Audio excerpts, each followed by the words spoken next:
Story.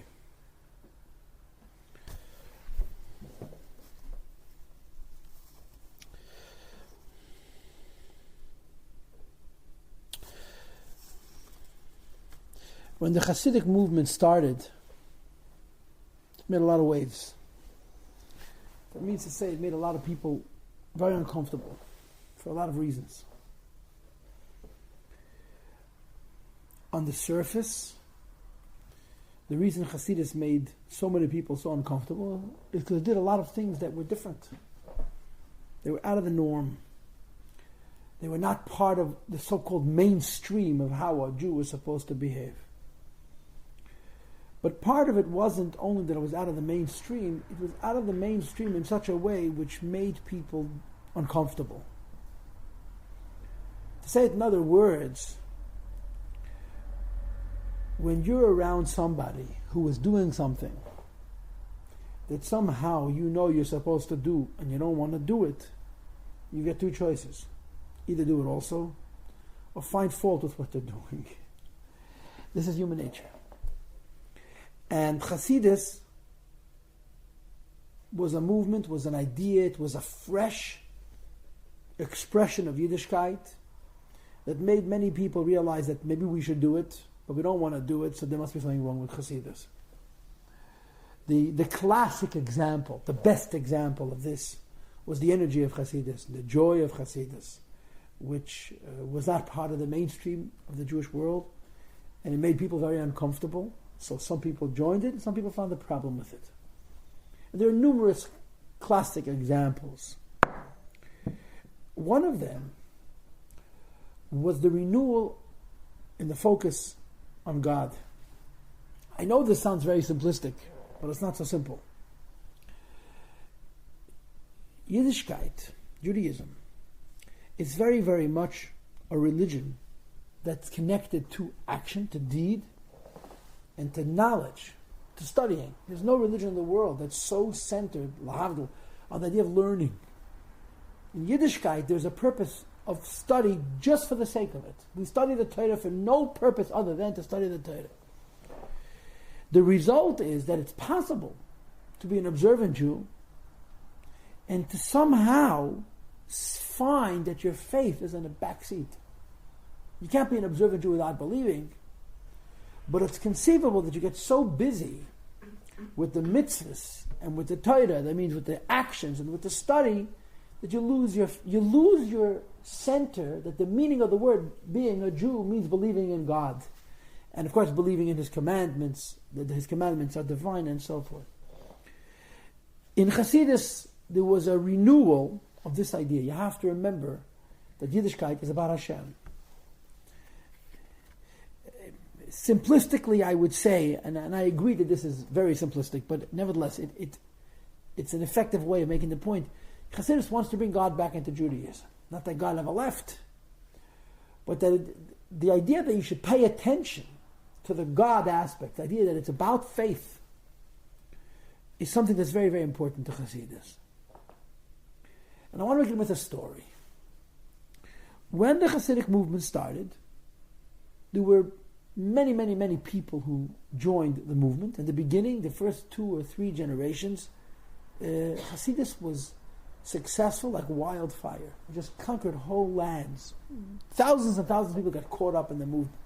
And this is part of the reason people were so suspicious of it. When you see so many people getting caught up, you assume there must be something wrong. And amongst the people who got caught up in Hasidus, naturally had many, many simple people, ordinary people. Remember, in Eastern Europe, most people were peasants, were farmers. That means to say they weren't that educated and that enlightened. They were simple people. And Hasidus had a very deep appeal to them. But Hasidus had its share of great minds, intellectuals, scholars, rabbis, who became part of the Hasidic movement. And some of them would go on to become the leaders in the next generation. One of these was a Yid by the name of Rabbi Yitzchak Abaditchev. You've heard the name, I reckon. One of the most famous Hasidic Rebbes. He was born in 1740 and he passed away in 1810. Okay, just in case you're keeping score at home. And he was one of the closest friends of the Alter Rebbe, the author of the Tanya. one of the best friends of the Alter Rebbe was Rabbi Likutei. They were very close. They loved each other. There was an enormous amount of mutual respect. But it was very different than the Alter Rebbe in many, many ways. He was an incredibly passionate man. Incredibly passionate. Of all the followers of the Maggid, few were as passionate as he was. Very, very emotional. He wore his emotions on his sleeves. And his Yiddishkeit reflected all that passion. His practice of Yiddishkeit was full of energy, full of life, full of vitality. Now, the problem was, when he got involved in the Hasidic movement, Hasidus was new, and it was also controversial, and he was already married, which meant to say that he came home to his wife one fine day and said, guess what? Now we're Hasidim. And she said, what does that mean? He said, it means a lot of things, but amongst the many things it means is that probably a lot of people are not going to like us anymore. And one of the people who stopped liking them was his father-in-law, the B'dishev Rebbetzins, his wife's mother. He was very disturbed. It wasn't only he became a chassid, he was the emotional type, very passionate. And they had many arguments. The father-in-law and the son-in-law debated the question of Hasidus a lot. This is quite sad and tragic, but true. Many people came to their daughters and said, divorce that guy. And sometimes they did, sometimes they didn't. The B'dishev went through that same experience. His wife refused. He said, I'm married to a tzaddik and it's going to stay that way. Anyway, the father-in-law tried every way to dissuade, to weaken his son-in-law's resolve. And he wasn't going to move him, because the B'dishev was not a child, and his commitment to Hasidus was not skin deep, it wasn't peripheral, it wasn't childish, it wasn't a fad, it was very genuine. So when the father-in-law realized he's not going to defeat him, he said, as the expression is in English, if you can't beat him, join him. So he came to his son and said, okay, teach me. You tell me what Hasidus is. Tell me what you learned. He had left home. This was a tradition in those days. A young man like the B'dishev, it's a whole different world, okay? They got married as teenagers. They were very young. And when they got married, this was normal of all people living in Eastern Europe at the time. A young couple who got married in the mid-teens, they didn't move into a house, and get a job. They moved into their parents' house. You got a bedroom. You got beds. That's it you got. That's all you got. And the first children of the young couple were raised by their grandmother until the mother was old enough to actually be a mother. Life expectancy was quite low. This was normal. They got married very young. They were much more mature, and I suppose part of that greater maturity was because life was so incredibly more difficult. But this is how it was. So the B'dishev was living by his in-laws, and he, because of his incredible brilliance, was given a dowry, which meant to say his in-laws looked after him, they supported him, and he sat and studied. And as was the custom in those days, a young man like him would get permission from his wife and disappear. He'd leave home for 6 months, for a year. There were many reasons for these travels. Part of them was to taste the hard life, that's why it was done. And also to go see what's going on, what's happening in the world of Torah, of study, and Yiddish Hashem, and so forth. And he landed in Mezrich, and he didn't spend a weekend in Mezrich. He spent 6 months. He spent a half a year. And he was indoctrinated, he got the full dose of the revolution of Hasidus. And when he came home, his father-in-law, after much other effort, finally said to him, okay, you know what, I'm not going to argue with you. Tell me what you learned. So he answered very directly, I learned that there's a God. That's what I learned, that there's a God. So his father-in-law says to him, you traveled to Mezrich, you spent 6 months, you came back and changed your whole life. You're hyper, you're full of passion, you're a totally different human being, and you discovered that there's a God. He said, yeah, that's what I learned. So he goes outside and he calls in a maid who was not Jewish, never learned in a yeshiva, never went to public school, certainly was not Mezrich, couldn't read and write. And says to her, is there a God? She says, yeah.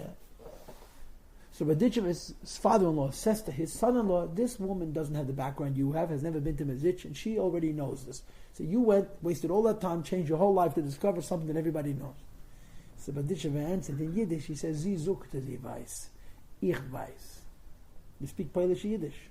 She says she knows. I actually know. She says she knows there's a God. I actually know.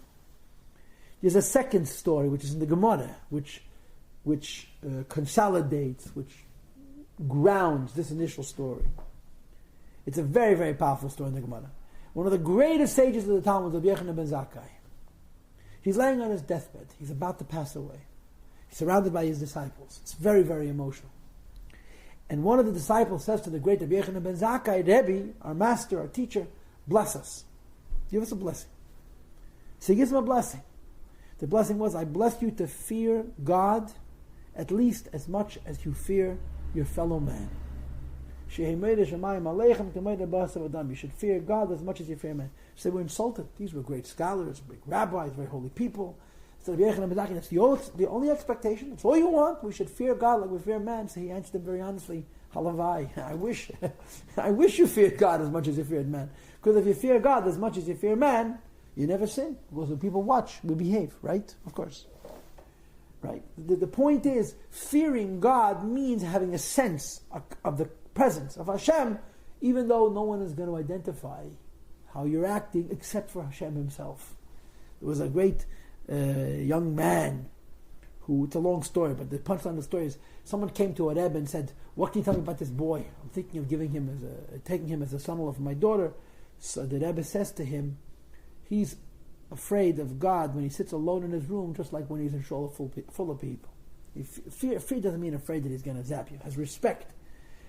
Yiras Hashem, being aware of God when you're alone, is the test of the genuineness, of the credibility of faith.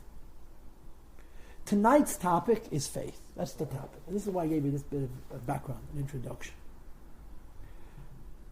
We've, over the last several classes, established what we're considering a pattern. And the pattern is that the Alter Rebbe is discussing the godly soul. There's a basic understanding, it's a fundamental belief, that we have two souls, an animal soul and a divine soul. The animal soul wants what animals want. Animals are not necessarily bad, but animals are interested in what animals are interested in. A good fresh pile of hay and other exciting things like that.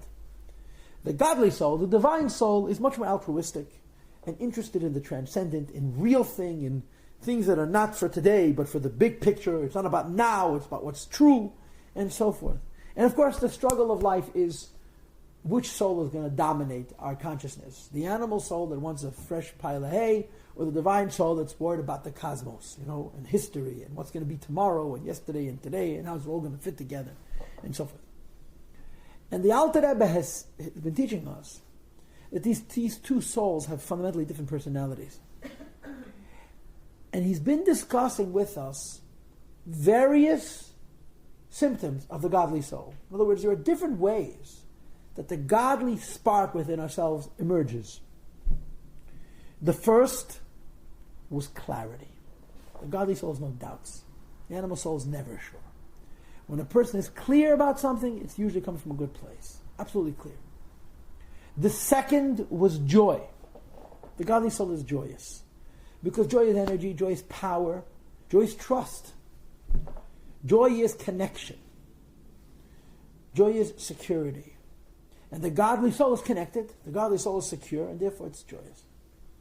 Last week we talked about a third characteristic of the godly soul, and that is love. Love for fellow. Or to use a more philosophical term for the same, in the realm of the godly soul there's unity. In the realm of the animal soul there's division. And inasmuch as we prioritize, as we put above the godly soul over the animal soul, there's space for unity in ourselves. In other words, everybody knows, this is a very real human experience, that we all struggle with the question of our own personal space versus embracing others. We all have our own personal space, and we all find ways of embracing others. But the degrees are very various, very distinct. Some people have very little room for others and a lot of room for themselves. Others are much more generous. There's much greater tolerance for space for more people and less, even people who are not so desirable. And the neshama has incredible love. And last week's class was discussing this notion of Avas Yisrael, Avat Yisrael. And essentially what we learned last week was, on the level of the soul there's no divisions. On the body's level there's divisions. On the animal levels we're distinct. We have our own separate selfish interests. On the level of the divine soul there's unity. If we can succeed in accessing our godly soul, we will find that on the level of our godly spark, it's much, much easier for us to embrace a much larger variety of human beings. So we discussed last week Avas Yisrael. On the outside, on the periphery, in other words, where we exist in our own consciousness and our own awareness, every one of us has a skin, right? The skin protects us. It keeps us separate. It forces me to have my space and you to have yours and for him to have his and so forth. The godly soul doesn't need that kind of space. The godly soul is embracing. In other words, it's not going to be crushed if it's too close to others, because of the level of the godly soul, we're inherently one. So we have clarity, joy, and unity. Tonight is faith. This is the fourth and final example that the Alter Rebbe brings. One of the characteristics of the godly soul is that it's full of faith. And I'm sitting here thinking of how to initiate the conversation.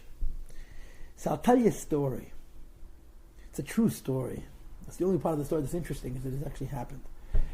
I was around 21. And in those days, I knew everything. Okay? My memory has lapsed. I've gotten dumb. I've made a few admissions. But in those days, there wasn't a question I couldn't answer. There wasn't a field I wouldn't tackle. I was a know-it-all. I guess 21 is kind of old to be a know-it-all, but I was still a know-it-all. At 17, we're all know-it-alls. And we're on Merkei Shlichus. Merkei Shlichus means that we traveled, me and a friend, and we divided ourselves up into groups of two to different parts of the state. I was living in California at the time, to find Jews, the kind of Jews that no one knows about. Find them, meet them, talk to them, maybe give them something, maybe inspire them, perhaps schlep them to a shul, and so forth. It's called Merkei Shlichus. It's one of the things that we do, and the Lubavitcher boys do in the summertime. We go to different communities all over the world, even places where you think there are no Jews. There are Jews everywhere. And you know what the code name for a Jew in a foreign land is, huh? A tourist. Or he just finished the army, one or the other. And so we went, it was in California, in Orange County, we found Leisure World. Leisure World is a gigantic place with thousands, I think thousands of seniors. It's like a city within a city, and they have their own little accommodations, their own little apartments, and they have recreation, and it's a very interesting, it's a nice arrangement. And we met a couple who were in their mid-80s. You're talking about 1986, the summer of 1986. 86? No, 85. And they were in their mid-80s. And I'll never forget my reaction. I'm a naive guy from Brooklyn who thinks I know the whole world, yeah? We sat down, we talked to them for a long time. And one of the first issues that came up was children. So they told us, we never had any children. So my spontaneous reaction, you meet two people, 85-year-old kids, I'm so sorry to hear that. She said, no, don't feel bad. There was a personal choice. They chose not to have children. They got married after World War I. That's how old they were. Now, how modern, how enlightened, how secular does a person have to be in the 1920s? You know, today there are many people who don't have children. Some people don't have children because they don't want to be bothered with children. Some people don't have children because they want to save the world the terrible devastation of overpopulation. So how many children? To me, it's a very hard thing to fathom. I think it's one of those core issues. The question of children is very deep. To me, it's a very painful fact that we even debate the possibility of not having children. But to get married in the 1920s and to resolve that, not to have kids, these people were very secular. And he was an atheist. Finished. He was an atheist. She was an atheist. But they were real atheists. You know what the sign of real atheist is? They don't get upset about religion. The people who are atheists will get angry. They've got a chip. They're actually religious. They're trying to convince. He just didn't care. We sat in his house for 4 hours. And I was going to convince him there was a God, which is the stupidest thing in the world. I mean, who did I think I was? It's just such an incredible, in hindsight. It was nice. He talked to me. I went around and around in a circle. It took 15 minutes for me to make my point and him to counter it over and over again. 12 times, 4 hours. They were very nice to me. We didn't have any argument. It was very pleasant, but it was such a foolish thing to do, to meet a man. I was 21 years old. Who was I? Anyway, at a certain point he says, Rabbi, you don't understand. I wish I could believe. I wish I could believe. This was supposed to be the moment of truth. I want to believe. I can't. Finished. Took me a long time to process those words. Not hours, years. You know. I've had another person tell me once, I don't believe in God, but I wish I did. I just can't. There's an expression in our culture, in our civilization, in our society. It's called a leap of faith. Diluk, the jump. The origin of the term is negative. The one who created the term, a leap of faith, created it as a condemnation of believers. The intent, the person who came up with this phrase, and it probably could be traced, his intent or her intent in coming up with this terminology was to say, believers are rational people, for the most part. Make sense, make sense, make sense, make sense, make sense, make sense. Doesn't make sense, make sense, make sense, make sense, make sense. That's the connotation. Everything in your life is rational. Somewhere in the middle you took a leap. And the point, of course, is that leap is irrational and therefore wrong. To be sure, I agree with the term, but I disagree with the assessment of its significance. Faith requires a leap, there's no question. But that leap isn't weakness. That leap is not intellectual deficiency. It's courage. It's not easy to believe. Not because it's hard to be convinced, but because it involves a certain sense of commitment. It involves a certain sense of going past a certain natural constraint that we have, which is, I'm in charge of my world. And faith means I'm not in charge of my world, and I don't need to be. So I agree with the concept of a leap of faith. I just don't think it's a negative connotation. I think it's a very positive thing. And there's a great story with the Rebbe, a really nice story, a very meaningful story. When the Rebbe became a Rebbe in 1950 or 51, Lubavitch was infant. Lubavitch was very small. And the Rebbe built Lubavitch by himself. He didn't have a lot of people. And he would sit 3 times a week and just talk to them. All kinds of people would come to 770. Religious and not religious, Lubavitch, not Lubavitch, Jewish and not Jewish, and he would talk. And raise people's spirits and argue with people. Rabbi did a lot of arguing in his life. But his mission was to make people better, to make people more generous, and to bring people closer to God. In the early 1960s, there was a Baal Tshuva. This is 1960s. That's how long ago is that? Huh? It's a very long time. It's 50 years ago. It blows my mind. There were not that many Baalei Tshuva. And those that were around, the Rebbe was very close to. He embraced them in a very special way. One of these Baalei Tshuvas was a fellow by the name of Velvel Green, he's a professor.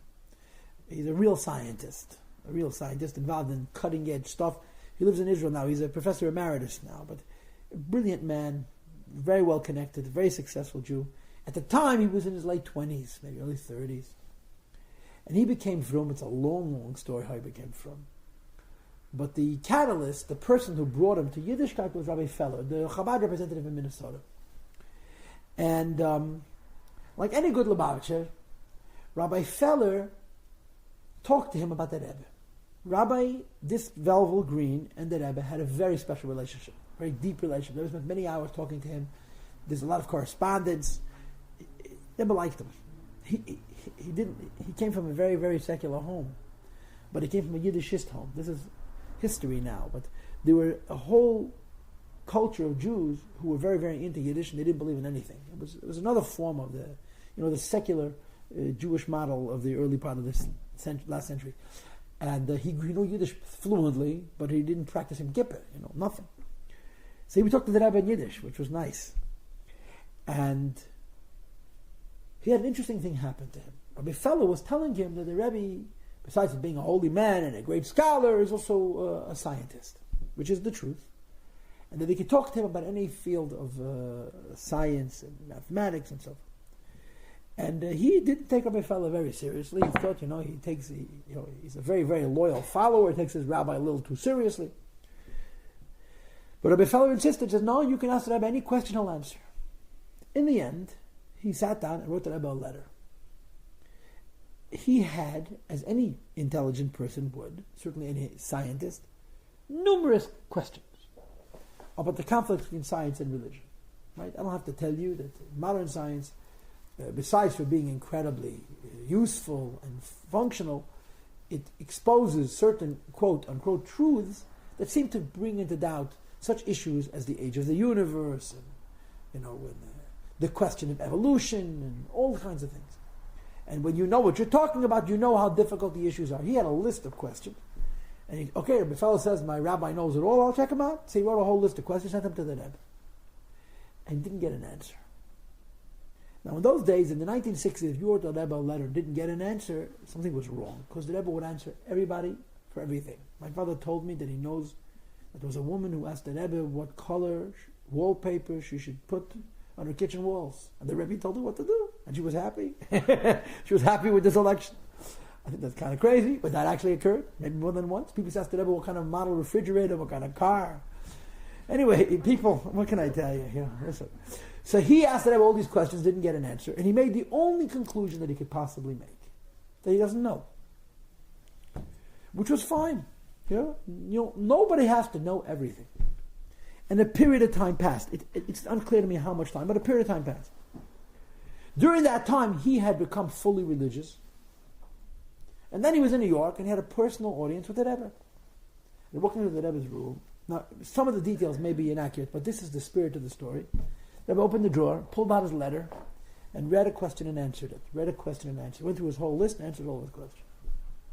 And the Rebbe knew the sciences. He made a very, very good impression on him. When the Rebbe was finished, he says to the Rebbe, he says, I don't understand you. When I had the questions, you didn't answer them. Now that the questions don't bother me, you're answering the questions. Initially, when he had asked the questions to the Rebbe, they really affected his faith. It was hard for him to believe in Torah finish a sentence. Now that he was a believer, and it didn't matter anymore, the questions didn't go away, but they were not hindering, they were not hampering his progress as a religious person. Now that I've answered this question. So the Rebbe tells him very beautiful. The Rebbe says to him, had I answered you then, you would not be where you are now. If I had given you answers to your questions then, you would not have reached this stage of religion.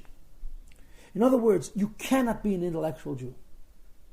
There has to be faith.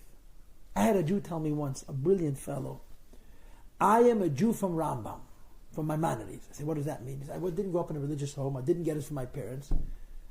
I was convinced of the truth of Judaism from the philosophy of it. So we argued. Another example of me arguing with people. You can't be religious because you're convinced intellectually of its truth. Although it's a pretty good thing to be intellectually convinced of the integrity of Judaism. You have to make a leap of faith. Not because Judaism isn't logical. Not because you can't argue Judaism logically. But because Judaism is deeper than the mind. And if our Judaism is defined by our mind, we really don't have a relationship with God. We have a relationship with the idea of God. To be intimate with God, as opposed to saying, this is true because it makes sense to me, you have to make a leap of faith. And it takes courage, especially if you weren't born into it. It takes perseverance, takes commitment. And yes, it takes study. You have to understand, you have to ask questions, you deserve answers, but ultimately there is a moment where you have to sacrifice the idea that I'm intellectually in control and simply believe so that you can have a relationship with Hashem. So the chapter that we're doing this week, we're doing only a part of it. The rest I'm going to do next week with Hashem, is about faith. And there's no question that faith involves a leap. To believe in God means you got to let go. You have to surrender.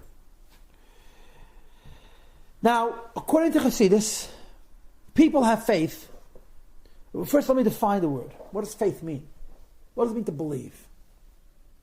The answer is very simple. Two things. A, faith means a connection to God that's not based on reason. It's higher than reason. In other words, if I have a relationship with God because I'm convinced intellectually that it's true, I don't believe. I know. And it's good to know, but it's not enough. Faith means that there's an aspect of my connection to God which is not based on my mind, it's based on my soul. Number two, and the number two is very, very important. Faith has a tendency to be fleeting. 1 minute I believe, the next minute I don't. 1 minute it's strong, the next minute it's compromised. So included in the Hebrew word emunah, which means faith, is a connotation that suggests firmness, permanence, strength. Emunah has the same shayrish, same root as the word uman. Ummah means being a professional. Someone who's very good at something is called a ummah, an expert. Faith has to become expert, meaning to say, my belief in Hashem has to become the kind of thing that's not able to be moody. It has to be solid, has to be consistent. So included in the word faith are these two notions. A, it is by definition a relationship with God that's not based on reason, and it's my role, my function, my desire, my wish, my hope, my purpose, my end, that this faith should have power, should have strength. That's how the word emunah, in my opinion, my understanding, is defined. And the beautiful thing is, we don't have to make ourselves believers, because we couldn't make ourselves believers. In other words, we are in control of our minds. We're in control of our emotions to some degree. We're in control of our senses. We're in control of our bodies, right? Or we're in control of our lives, or we think we are. We're not in control of our subconscious. We're not, at least directly, in control of aspects of our identity which we're not aware of. So Yiddishkeit teaches us as a very important truth. Faith is not something you need to develop. Faith is not something we create. Faith is something we uncover. A human being is dynamic. A human being is complicated. You know the way they say it in high school, right? Most of us are only using 16% of our brain. I've been told by people who know that that's nonsense.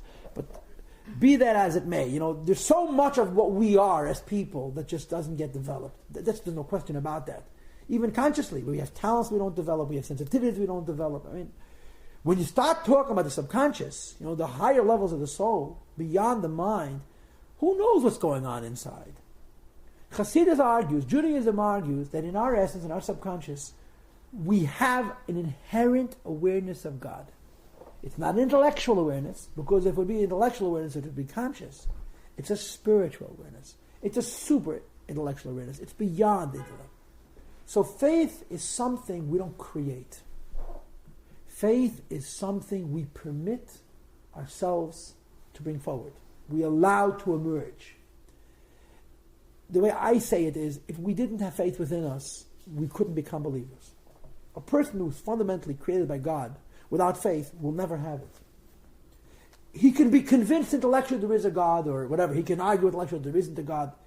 But it'll always be an argument. It will never be simple.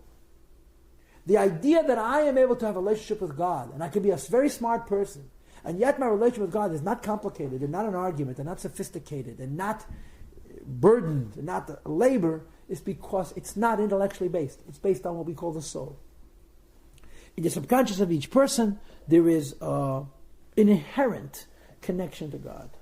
The problem is, the subconscious is subconscious, right? It's inside, it's not on the outside. And when the subconscious becomes conscious, we have little control over it.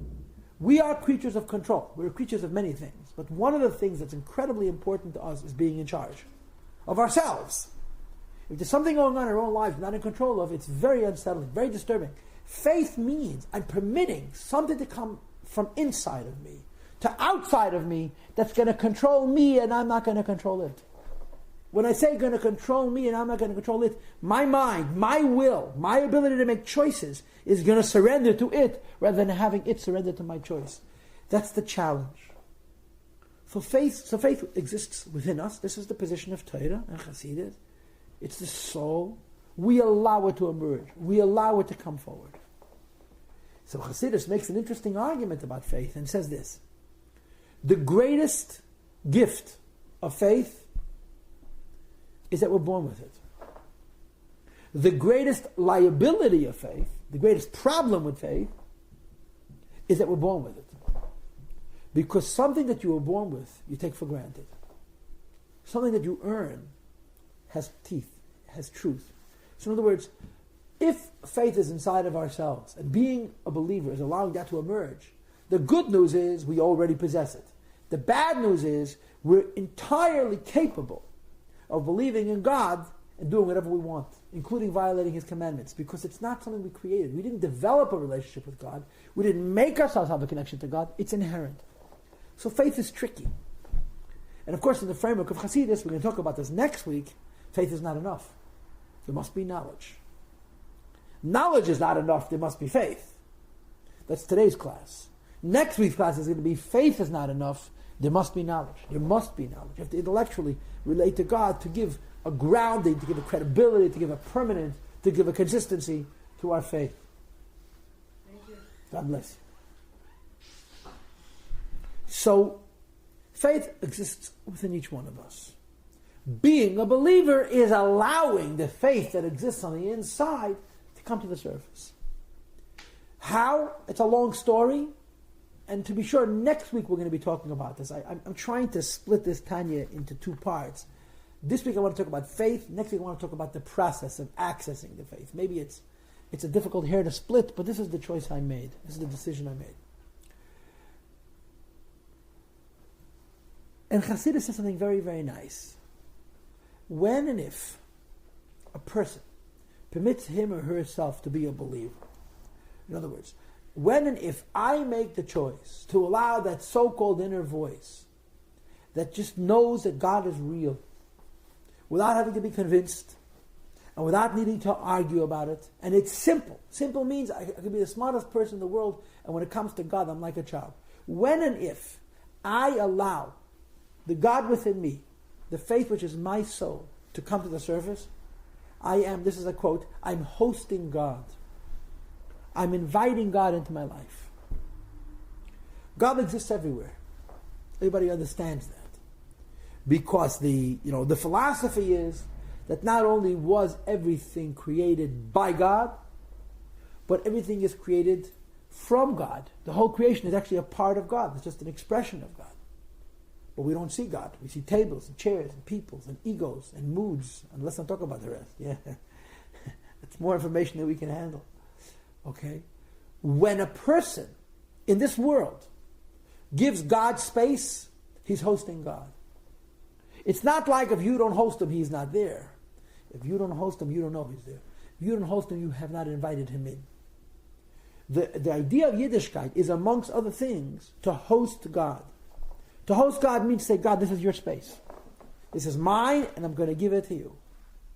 When you say to Hashem, you exist, and I'm going to validate your existence by giving you space in my life, you're hosting Hashem. You're becoming he's your guest, and you're hosting him. Although it's kind of funny to think of you hosting God, if God creates you all the time, and your whole existence is him, and so forth. Nevertheless, this is the way it's described. You become a host for the Eibishter. Just as you become a host for God when you do a mitzvah, you become a host of God when you study Torah, you become a host for God when you believe. But where are you a host? When you do a mitzvah, you're a host for God with the physical things that you're performing the mitzvah. When you study Torah, you're a host for God in your conscious mind. When you strengthen your faith in Hashem, in other words, when you permit yourself to allow the subconscious inherent faith, which is at the core of every person, to emerge and come to the surface, you are hosting God in your mind and in your soul. So the Alter Rebbe says part of faith, or to say it differently, in addition to why we need faith, God needs us to need faith. We need faith because that gives a relationship with Hashem. We need faith because in our relationship with Hashem, we're different kinds of people. Practically, we make different decisions and different value systems and so forth. God needs us to believe because when we believe in Him, we've invited Him. He wants to be here. Now, of course, God can do whatever He wants. And He's chosen to let us decide what happens to Him on this planet. We can throw Him out, we can divorce Him, we can ignore Him, we can turn our backs, we can tell Him, don't bother me, I'm too busy, I have no time, I'm not interested, it's boring, I want to eat fresh hay. When we decide to invite the Eibush into our lives, we are quote-unquote hosting Him. And Alter Rebbe says, it gives God great pleasure. It gives God great joy. Which is a complicated topic in itself. Exactly what kind of pleasure do we give God? What does it mean that God experiences pleasure? We'll leave the theology to the theologians. But he says, this is one of the reasons God created us, is that we should host Him. Not just host Him in our bodies, in our intellectual minds, through mitzvahs and through Torah. We should host Him through faith. And when we develop conscious faith, which is the only kind of faith that's real, that's meaningful, we are hosting the Eibishter. Now, the Rebbe says, stop and think about it. Think about it. If you invited a guest into your home, depending on the caliber of the guest, you would react, right? Sometimes you have guests in your home and you say, oh, I can't wait for them to leave. No, of course that never happens. Not in my house. Everyone is very wonderful. Yeah. Yes, oh, I'm so happy, I'm thrilled, I'm excited, I wish they'd stay longer. Could you imagine if you had the President of the United States coming to stand not a night in the Lincoln bedroom, but in my daughter's room? It's very exciting. It's a big deal. So Zalta contemplate the idea that you're hosting Hashem. Of course, this is not physical. This is figurative. This is a concept. This is a metaphor. It's a describing a certain kind of experience. But nevertheless, it's true that when we bring the Eibishter into our lives in faith, we're hosting the Eibishter. It gives him pleasure, and it should bring us joy. In other words, the Alter Rebbe says, the logical step after believing should be satisfaction. We started the conversation by establishing that making a leap of faith is not so easy. It's not so easy to believe in God. It's a challenge. You have to want it. I think that's true. I think you have to want it. Ultimately, to be a believer, you have to want it. And you have to trust. Right? You have to surrender. You have to allow yourself to not be in charge so that the Eibishter becomes in charge. When a person experiences real Amunah, the next experience they should have is joy. It should be passionate. It should give them incredible joy. The joy has a lot of aspects. Part of the joy is that you're doing God a service, which is funny but true. The Eibishter wants to be here, but he's, in quotes, helpless, end quote, to come here. We invite him. We created space for him. One of the ways we create space for God, one of the ways we make him a home, a place to rest, is having faith. So we're hosting God. In addition, bringing God into our consciousness, in other words, being believers, is very exciting and full of joy because we're permitting ourselves to believe. We're allowing ourselves to have faith in Hashem, to have trust in God, which is difficult, but wonderful at the same time. It's incredibly rewarding. The reward for faith in God is the faith itself. Faith comes along with trust. Trust means I'm not afraid. Life doesn't change. The worries don't go away. But everything is changed when you have Emunah. And of course, Emunah is a trick and a trip. Belief is not simple. Okay, I believe in God, so life is wonderful. Believe in God, so everything is supposed to be wonderful. It's not always that way. And I certainly don't always think it's that way. This is the struggle of a believer. It's not like, because I'm a believer, I don't worry. Because I'm a believer, I shouldn't worry. But this is the basic truth of the life of a believer. Is it means that they're standing on a solid footing. I'm in the Eibishter's world, I'm in God's world, and God's not going to die, He's not running away, He's not going to retire, He's not going to lose interest. So there's an incredible amount of trust and security that comes from this faith. Says the Alter Rebbe, it brings an enormous amount of joy. It should give us an incredible amount of joy. And then he links it to Judaism. Then he links it to the practical side of Judaism. There's a very interesting statement in the Talmud. There's a Talmudic statement, which is quoted by many, many theologians for various reasons. It's great material for a speech if you're a rabbi. I can tell you from experience. We have 613 commandments. Count them. 613 is a lot. The reality is that the vast majority of these commandments are not practical, especially not now. We don't live in Israel, there's no temple, and so forth. We have, relatively speaking, a handful of those, especially the positive commandments. But nevertheless, there are 613 commandments, which is a lot of commandments. And, of course, if you take them seriously, it can get quite tedious. 630 things that I have to do that I'm not allowed to do. How do I keep track of all of them?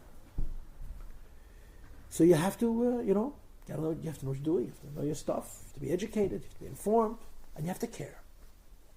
So I have to care about Shabbos. I have to care about kosher. I have to care about mikveh. I have to care about film. I have to care about davening. I have to care about this and that and the other thing. Oh no. There's so many things to keep me occupied.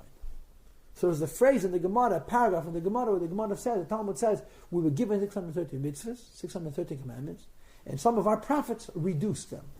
One reduced them to 11, one reduced them to 7, one reduced them to 3, and one reduced all 613 commandments to 1.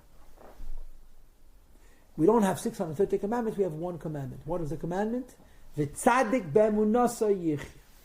The righteous lives by his faith. That's the process. All 613 commandments come down to one commandment, faith. Now, what does this Talmudic statement mean? You don't have to keep all of them, just keep a handful. You don't have to keep all of them, just believe. No. It means we have 613 commandments, but you don't have to look at them as 613 responsibilities. You should look at them as 612 different expressions of one thing. If I believe in the Eibishter, if I believe in God, I have faith. Moreover, the nature of my faith excites me. Because I believe in God, there's a certain joy. The joy of hosting God. And the joy of that connection.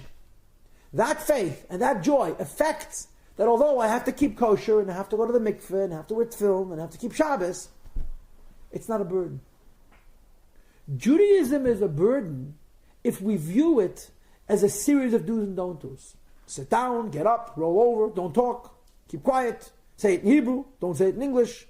Okay, now you can talk to your friends, stop to make a blessing. If that's how you view Judaism, it is tedious. It is a big distraction. It does seem like a religion that's just trying to control you. But that's not the case. Judaism is a religion that's trying to give us an expression of what's inside. And what's inside is faith. When we struggle with faith, the mitzvahs become tedious. The rituals, the commandments become very, very involved because there's so many of them. When our faith is healthy, when our faith is strong, when our faith is on the surface, and especially when our faith elicits the joy, the energy, that's the byproduct of faith, we discover it's not hard to keep Shabbos. We want to keep Shabbos. It's not difficult to put on tefillin. It's a desirable thing. And the same is true with mikveh, and the same is true with kosher, and all the rest.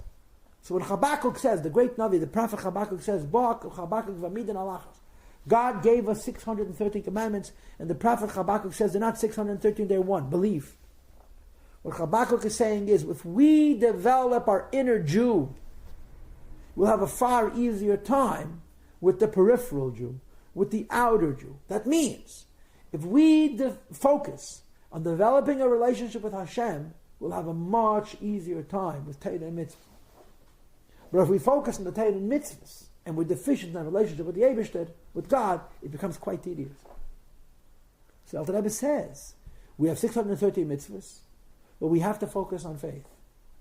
And when we focus on faith, and the joy that faith brings, we discover, we find, we experience that keeping mitzvahs is not difficult. Everybody understands this. You know, there's a great story with the Holy Badisha. There's two different stories about the same rabbi, whose name I mentioned at the beginning of tonight's class. He's the same one who argued with his father-in-law about God. There's two different stories, and they're both believable about him. That it was early in the morning on Sukkot, and he had to shake the lulav and the esrog. And he stayed up all night waiting for it to be morning and to shake the lulav. And he got so excited that he forgot to open the glass doors to the closet where the esrog was. And he put his hands right through the doors.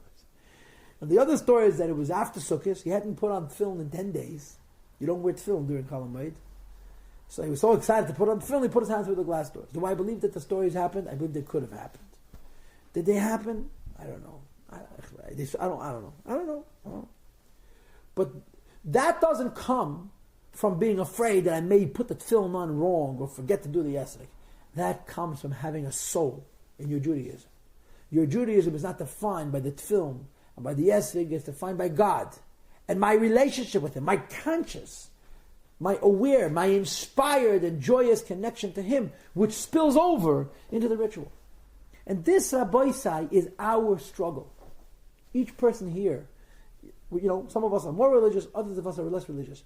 But our Yiddishkeit, our religion, has to do with things that we do and things that we don't do.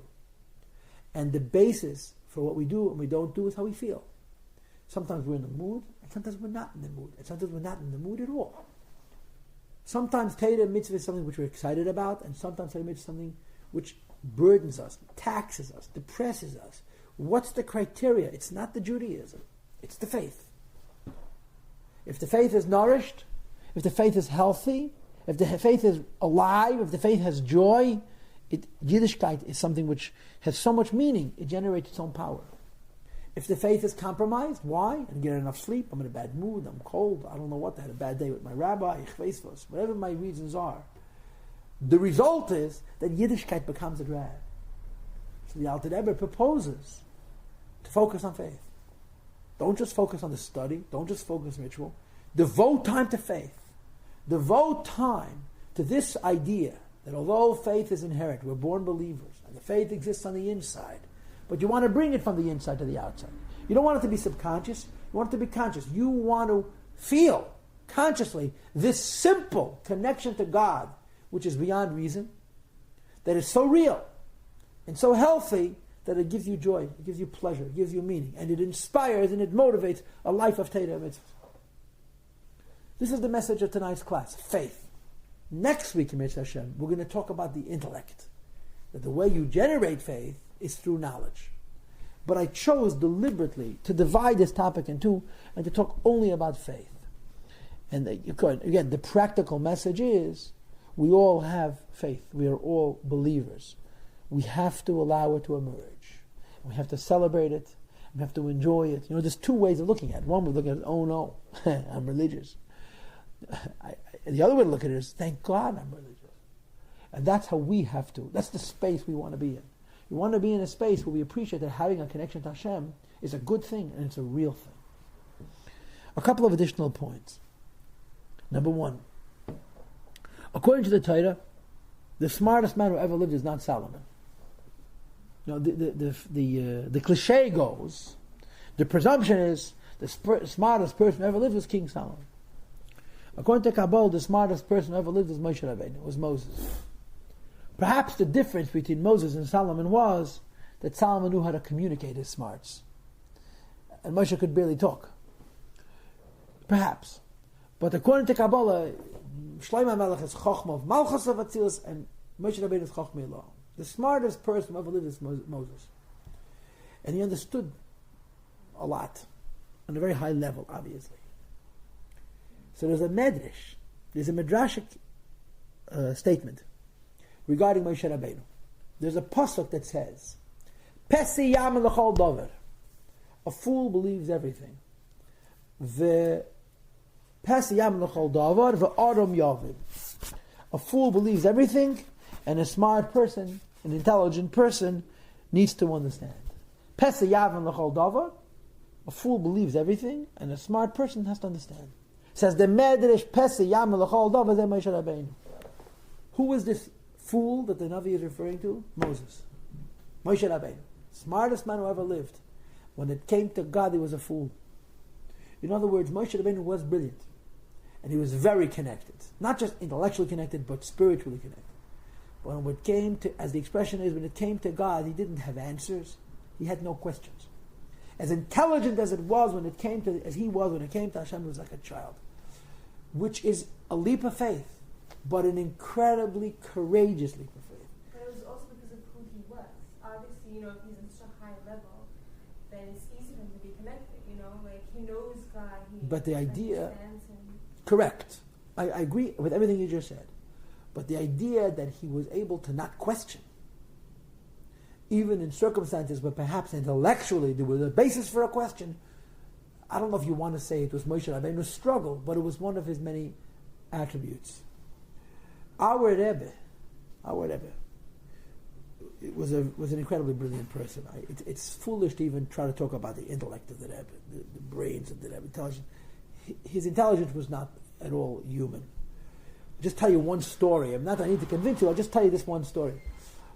Yomir Branover, Professor Branover, is a physicist, and his area of expertise in physics is hydroelectricity, using water and sunlight, water and sunlight to produce energy.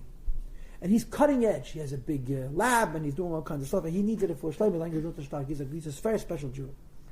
Because Branover is really a smart man, and he really has simple faith. He's a very unusual chassid, because he's this very rare combination of being truly intelligent and truly having no doubts. It's remarkable to listen to him speak. I met a scientist who knows him, who told me how he had all these questions of religion and science, and he met Professor Branover, and he sat down and said, okay, let's fight. He had no patience. He gave him 30-second answers. He didn't want to waste his time. You have a question? Okay, look it up in this book, look it up in that book. This is the answer. This is the problem. You did the mathematics wrong. He not only he had answers to the questions, it bored him. He just didn't want to discuss religion and science. Just didn't want to talk about it. Want to talk about God. It's very interesting. But he had an unusual personal relationship with the Rebbe. And over the years, he began to realize just how intelligent the Rebbe is. For example, he met the Rebbe, and the Rebbe asked him to send him a copy of everything that he publishes, all of his articles and his books. So he thought to himself, the Rebbe's got other things on his mind. But he'll do a courtesy, send the Rebbe a copy of his literature, put it in the library. The Rebbe doesn't have time to read it. What does the Rebbe know about his field? So every time he published, he sent the Rebbe a copy. Years later, in the 80s, he was in the Rebbe's room, and the Rebbe asked him to see a proposal, a project. It was current. He was working on it at the time. The Rebbe started to read it and questioned something in it, doubted it, questioned one aspect of the proposal. So he explained to the Rebbe what the issue was, and the Rebbe started to argue with him. So they engaged in a discussion. The Rebbe told him this is how he sees it, and Ranover says, no, the Rebbe doesn't understand it, it's this way. After they argued for about 20 minutes, the Rebbe says, I don't understand you. The basis for my position is an article you sent me 20 years ago. Can you imagine? And oh my God. He had done some kind of an experiment and come to certain conclusions, sent it into the Rebbe, who had a million things on his mind. A decade later, or 15 years later, the Rebbe is arguing with him. He had forgotten his own opinion. And in the name of God, how did the Rebbe remember that? It's just not normal. One of the great stories, this is the ultimate story, where he brought the Rebbe a proposal. And the Rebbe asked to see it. It was many pages. The Rebbe looked through the whole thing and stops at a certain page and says, one of these two numbers is wrong. One of these two numbers is wrong. It took a graduate student 6 months using a supercomputer to find the problem. The Rebbe found it at a glance. It's not normal. The Rebbe's mind was completely not normal. Absolutely impossible to fathom. The gift. This is gifts from God. The brains of the Rebbe, it's just unimaginable. How intelligent he was. How much he knew about so much. You cannot exaggerate. I know, Hasidim are nuts about their Rebbe, but the intelligence of the Rebbe, the amount of knowledge was in his head about such a variety of different things is really staggering. It's just mind-blowing. Anyway, somebody once asked his wife, the Rebbe, what is the most outstanding characteristic of her husband? And she said his faith. She knew him well. They lived together for 60 years.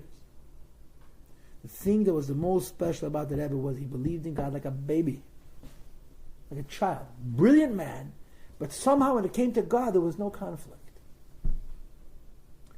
Geula Cohen wrote an article many years ago where she says, you talk to the Rebbe about medicine, he sounds like a doctor. You talk to him about physics, he sounds like a physicist. You talk to him about God, he sounds like a child. This is a leap of faith, but it takes courage. It's a positive thing. It's not weakness. It's not blindness. I suppose, from our point of view, intellectually recognizing that there's something beyond intellect and not limiting your relationship with God to your mind, allowing the soul to emerge. This is the meaning of this pasuk. That Moshe Rabbeinu, when it came to God, was a fool. He was far from a fool. But he permitted himself to realize that when it comes to God, not you have answers, you have no questions. And we do. We all do. Some of us do. Okay. This is the challenge that this class puts forth, that we should get a little closer to having faith, which doesn't have any deficiencies, doesn't have any doubts, any weaknesses. And it's an incredibly big challenge, no question about it. Wait. I just want to say one more thing, and then I'll let you speak. And that is as follows. One of the things I've shared with you tonight is the idea that we all have faith inside. And the issue of faith is not to create it, but to permit it expression, to allow it to come out. What's inside to come out. From subconscious to the consciousness of the person. So when you study the fine print in Hasidus, you learn this. Faith comes from the subconscious. In other words, there's a level of ourselves, it's a level of me that I don't know. Because it's beyond what I'm aware of. That's what subconscious means. On those levels, I know God. In my consciousness, in my awareness, I don't know God. My mind doesn't know God. My soul knows God. Becoming a believer is allowing what the mind knows for me to accept, for me to believe. So it says in Chassidus that faith has two sources. There's two possibilities from which faith emerges. There's a lower level of faith and a higher level of faith. The lower level of faith is described as follows. The subconscious of the soul sees God. The conscious person therefore believes. The level of the neshama, which is higher than my awareness, sees God. Sees God doesn't mean he sees him like I'm looking at you. Sees God means to say God is as real to it as something that you could physically see. Because the subconscious of the soul sees God, the conscious person must believe. Now, if we saw, we wouldn't have to believe. We would know. But we don't see. Our subconscious sees. But because our subconscious sees, we have to develop faith. That's number one. Number two, the essence of a Jew, the essence of a person, is one with God. The subconscious sees, the essence, the very, very core, is a part of God. So it's not simply a matter of knowing God because we see God, but we know God because we're intimately one with Him. To use one of the most beautiful expressions that's found in Jewish philosophy, Lu Yadaitiv Avisif, to know God you have to be God. Now, the philosophers meant to know God intellectually you have to be God. But in a different way, to know God you have to be God means that the highest level of faith is not about a relationship with God, but an intimacy with God. There's a piece of God in each one of us. Problem is, it's subconscious. It's the essence of the person. So therefore, there's two levels of faith. I could believe because my subconscious sees, and I could believe because my essence is one with God. The difference practically is whether the mind is involved. If I believe because my subconscious sees, I have to use my mind. I have to understand, I have to be convinced, I have to argue, I have to prove it to myself, and then I take a leap. As opposed to, if a person's faith is not coming from their subconscious awareness of God, but from their essence oneness with God, there's no intellect at all. In other words, if I believe in God because I've gone through the intellectual process of understanding the credibility, the truth of His existence, and then I believe that faith is coming from a lower level. If I believe in God without questions in the first place, again, assuming that I'm not a fool, that I'm actually a mature person, and yet I have this simple faith is not coming from the subconscious of the person. This faith is coming from the very essence of the person. This is the challenge of faith. The challenge of faith is not to believe. The challenge of faith is to believe positively, to believe with joy, to believe consciously, and ultimately to express that faith, the one mitzvah, to believe in God, in the various practices, the various mitzvahs that we do, that we shouldn't hate them, we shouldn't resent them, we shouldn't feel imprisoned by them, we should feel emancipated by them. And with the help of God, next week, we're going to talk about the idea that in order to have faith, you must engage your mind, which is really the Chabad nuance to this. Hasidus Chabad is distinct from the mainstream of Hasidus in not what we discuss tonight, but we're going to discuss Mishram next week. Go ahead. Yitzchak, right? Yeah. Tanya says that Rabbi Shimon Bar Yochai says that Moshe was connected to Netzach and Hod Basil. So you said that Moshe Shekhar was Chokhmah Ram. Any more questions? Okay. Why don't you look again in Tanya what it says? What does it say in Tanya? I mean, this is a totally irrelevant question, and you know it. And Tanya says that Moshe prophecy. Moshe's what? Prophecy. Why did you forget that word the first time? That Moshe. Moshe was a human being, not just a prophet. Yeah. Okay, there's your answer. But Moshe was a prophet. But he wasn't only a prophet. When we say that Moshe was the most intelligent person because of Chokhmah Da'atzilas, that was who Moshe Rabbeinu was. His prophecy was for Netzach v'Hod. So what? He wasn't just prophecy. There was more to him than prophecy. But it's but seichel is I just bless you. You should never have any bigger problems than this one. I'm sorry? the essence of humans is his seichel. Am I allowed to argue? Is that true? Is the essence of humans is seichel? So if by seichel Moshe was connected to Chochmah Yoah, so basically in this case his prophecy also has to come from Chochmah. He connects. If he connects something by his seichel to some higher level, so his prophecy also from that level. Am I allowed to argue? So Take out the Igeres HaKedesh, read it again. You forgot what it says. Read it again. It speaks about Chochmah Law. The Nevuah of Moshe Rabbeinu has to be through Netzach V'Hayit. That's true. But Moshe Rabbeinu Madrega was Chochmah. It's not a contradiction. Chochmah is one thing, Nevuah is something different.